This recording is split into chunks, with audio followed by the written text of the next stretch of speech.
Hi சொல்லுங்க. Okay cute.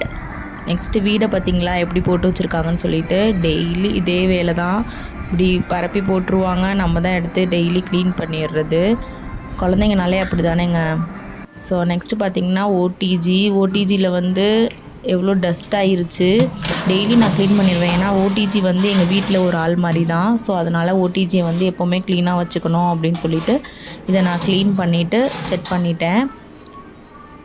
Next வந்து snake plant அப்படின்னு சொல்லிட்டு சொன்னாங்க. அதை பார்க்க அழகாக இருந்தது. ஆனால் அது வாட்டர் வந்து கம்மியாக தான் இழுக்கும் அப்படின்னு சொன்னாங்க. நான் செடி வாங்கிடுவேங்க. ஆனால் வந்து வாட்ரு ஊற்றுறதுக்கு மறந்துடுவேன். வெளியே வைக்கிற செடி தான். இது வீட்டுக்குள்ளேயே வச்சுக்கலான்னு சொன்னாங்களா.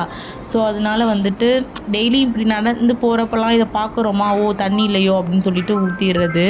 இப்போ நல்லாவே க்ரோ ஆகி வந்திருக்கு. இது வந்து பனானா கேக்குங்க. பனானா வந்து ட்ரை ஃப்ரூட்ஸ் வித் நட்ஸ் பண்ணியிருந்தேன். செம்ம டேஸ்ட்டாக இருந்தது. குழந்தைங்களுக்கு கண்டிப்பாக செஞ்சு கொடுக்கலாம். விரும்பி சாப்பிடுவாங்க. நல்ல டேஸ்ட்டாக இருந்தது. இந்த ரெசிபி வேணுன்னா கமெண்டில் சொல்லுங்கள். நான் வந்து வீடியோ போடுறேன். இது வந்து பன்னு ப்ளஃபியாக செம்ம டேஸ்ட்டாக இருந்தது. பன்னு சூப்பராக வந்திருந்தது. இது சாக்லேட் ரோல் பன்னு. இதுவுமே நமக்கு வந்து டோன் அந்த மாதிரி பண்ணியிருந்தா நம்ம என்ன மாதிரி வேணாலும் செஞ்சுக்கலாம்.